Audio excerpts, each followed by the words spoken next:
Argentina acaba de salir al mundo a pedir prestados 20.000 millones de dólares. México, en cambio, recauda una cantidad de ese tamaño por cuenta propia. Y aún con ese contraste sobre la mesa, Milei viajó a Washington con la expectativa de que alguien le abra las puertas que México ya decidió cerrar. Hay que decirlo claro, México no está perdiendo esta guerra comercial. Argentina sí la está resintiendo. Y los números que voy a presentar ahora lo muestran sector por sector, sin propaganda, sin adornos y sin medias tintas. Quédate, porque lo que vas a escuchar en los próximos minutos difícilmente lo vas a encontrar explicado de esta manera en otro lado. Esto no se trata simplemente de una pelea entre dos presidentes que no se caen bien. Esa es la versión fácil, la que quieren poner al frente para que no veas el fondo del asunto. Lo que realmente está pasando tiene efectos directos en tu vida diaria. En el precio de la carne que compraste esta semana, en el aceite que usas para cocinar todos los días y en los lácteos que llevas a tu mesa. Todo eso está conectado con las decisiones comerciales que tomó México y que ahora voy a desglosarte con claridad. México no actuó por impulso. México actuó con datos, con sectores identificados y con toneladas que quedaron fuera del mercado. Estamos hablando de más de 1.200 millones de dólares al año en exportaciones argentinas detenidas. Eso no es un rumor. No es una ocurrencia y tampoco es un pleito improvisado. Es una política comercial calculada, deliberada y soberana.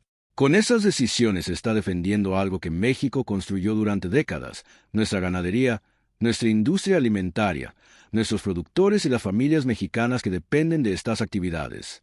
Pero también hay que decirlo con honestidad. Existe un costo real que también puede tocar a los consumidores mexicanos, y ese costo casi nadie lo está revisando de frente. Por eso vamos sector por sector, con números sobre la mesa y sin filtros. Empecemos con la carne, porque ese fue el primer golpe y llegó directo al corazón del comercio argentino. México canceló contratos por más de 25.000 toneladas anuales de carne de res argentina. El argumento oficial fue una revisión exhaustiva de los estándares sanitarios, pero los empresarios ganaderos mexicanos pusieron sobre la mesa otra lectura. México tiene disponibilidad, México tiene excedentes y México no necesita depender de carne importada para cubrir su mercado. Y en ese punto tienen razón. Lo que muchos no alcanzan a ver es el efecto que una medida así provoca del otro lado. Argentina enfrenta hoy un excedente de producción que su propio mercado interno no puede absorber. Los frigoríficos empiezan a acumular inventario. Los precios locales se presionan a la baja y 1 de cada 4 barcos que salían de Rosario rumbo a puertos mexicanos terminó siendo desviado o cancelado. Piénsalo de esta forma.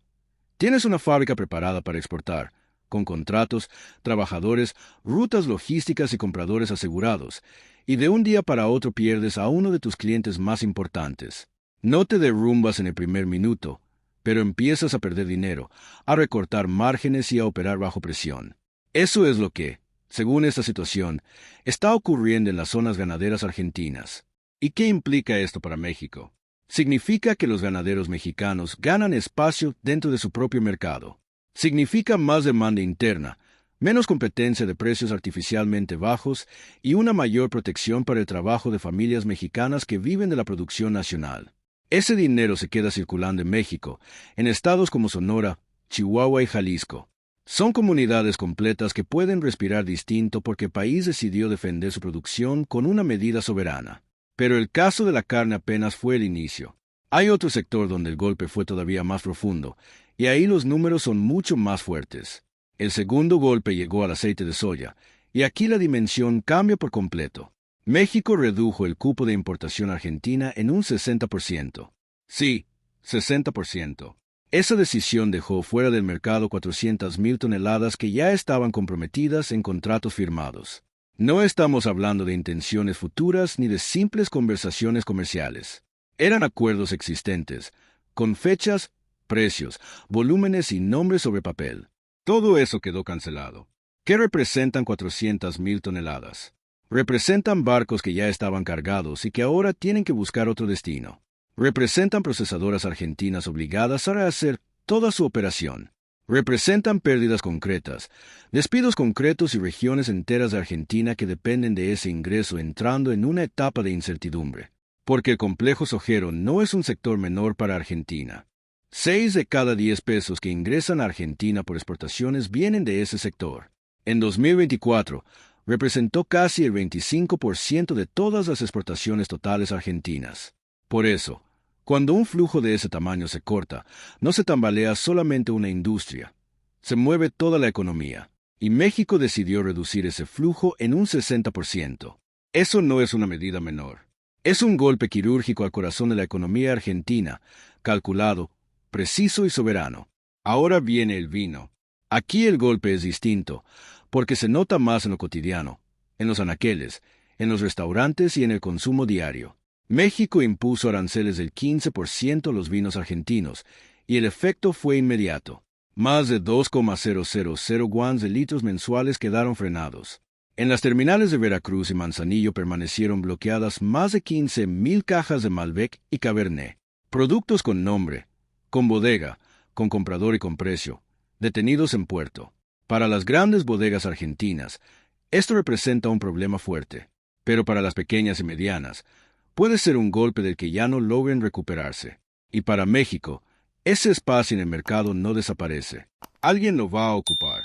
Y ese alguien puede ser la propia industria vitivinícola mexicana, que durante años ha esperado una oportunidad así para ganar terreno frente a los vinos importados.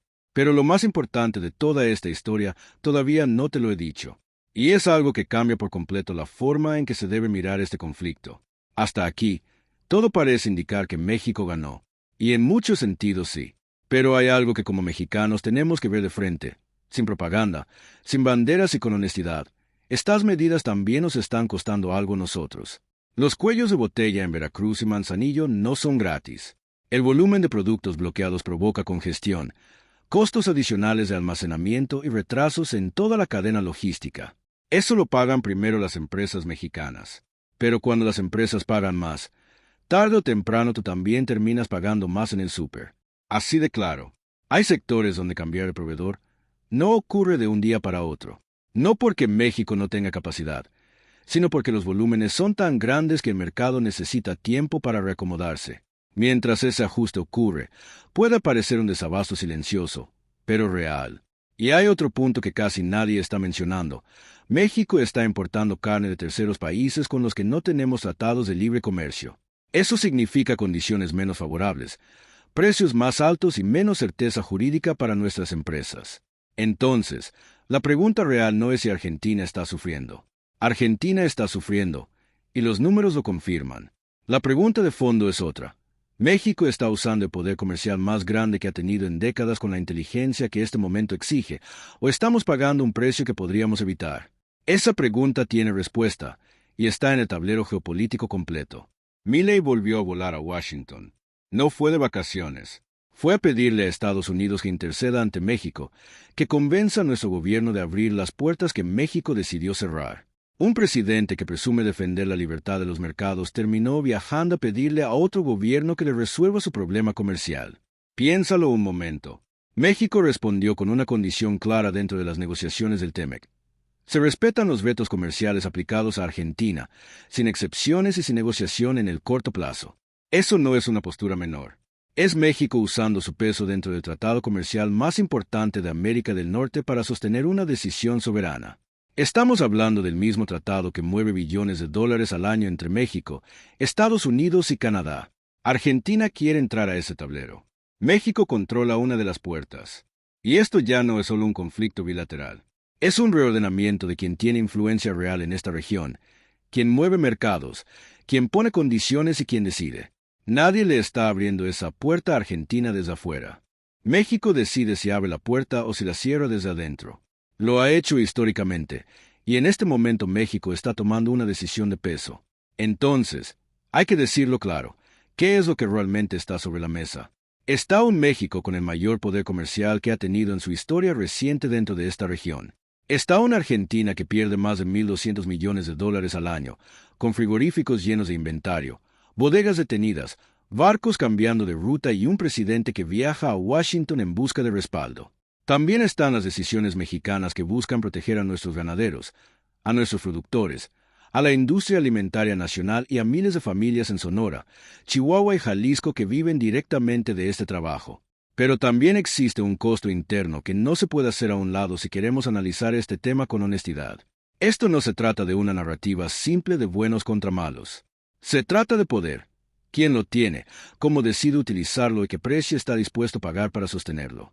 México tiene ese poder, pero este momento histórico no exige únicamente orgullo nacional. Exige inteligencia, estrategia y una visión de largo plazo. Porque el orgullo puede ganar una batalla, pero la inteligencia es la que gana las guerras comerciales. Escríbeme abajo, ¿México hizo lo correcto o estamos pagando un precio que no vale la pena? Quiero leer tu postura, sin filtros.